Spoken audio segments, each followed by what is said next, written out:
ఎర్రచందనం దొంగల ఆట కట్టించేందుకు ప్రభుత్వం పక్కా వ్యూహం సిద్ధం చేస్తోంది. ఇప్పటివరకు అడవుల్లో చెట్లు నరికిన తర్వాత ఆ దొంగలను రవాణా చేసే సమయంలో దొంగలను పట్టుకుంటున్నారు.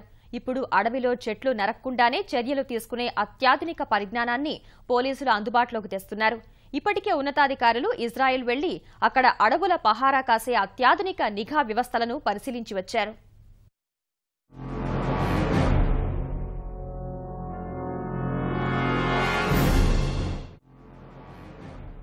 అంతరించిపోతున్న అరుదైన వృక్ష జాతుల్లో ఎర్రచందనం ఒకటి. ఏపీ, తమిళనాడులో విస్తరించి ఉన్న ఈ ఎర్రచందనం వృక్షాలకు అంతర్జాతీయంగా మంచి డిమాండ్ ఉంది. చిత్తూరు జిల్లాలోని శేషాచల అడవులతో పాటు కడప, కర్నూలు జిల్లాల్లో ఎర్రచందనం విస్తారంగా లభ్యమవుతుంది. అంతర్జాతీయంగా ఉన్న డిమాండ్తో స్మగ్లర్లు గుట్టుచప్పుడు కాకుండా ఈ ఎర్రచందనాన్ని నరికి విదేశాలకు తరలిస్తున్నారు. పోలీసులు ఎన్ని విధాలుగా ప్రయత్నించినా ఎర్రచందనం ఎగుమతిని అరికట్టలేకపోతున్నారు. ఇప్పటివరకు నరికిన దొంగల్ని పట్టుకోవడమే కాని అసలు చెట్లు నరక్కుండా చూసే పరిజ్ఞానం మన దగ్గర లేదు.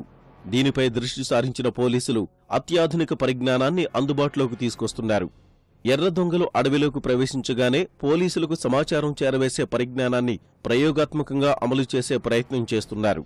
ఏరోస్టాట్స్ అని ఒక టెక్నాలజీ, డ్రోన్స్ లోనే it's different version and much advanced version.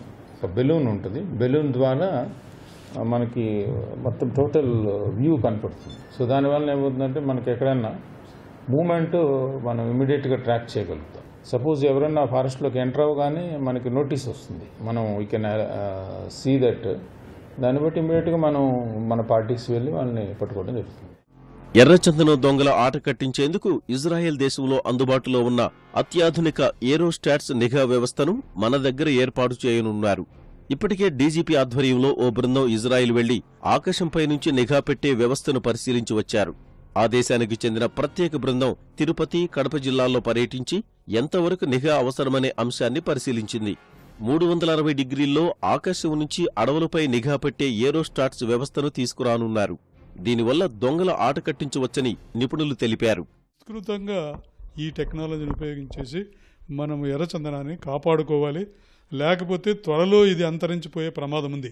ఎక్కువ హైట్లో కూడా వెళ్ళడానికి వీలుంటుందమ్మా. దీంట్లో ఎర్రచందనం కూడా 30-35 ఫీట్ల కంటే ఎక్కువగా ఎత్తు పెరగదు. కాబట్టి అలాంటి పరిస్థితుల్లో మనం దీన్ని వాడుకోవచ్చు. ఈజీగా వెళ్ళిపోతాయి ఇవి.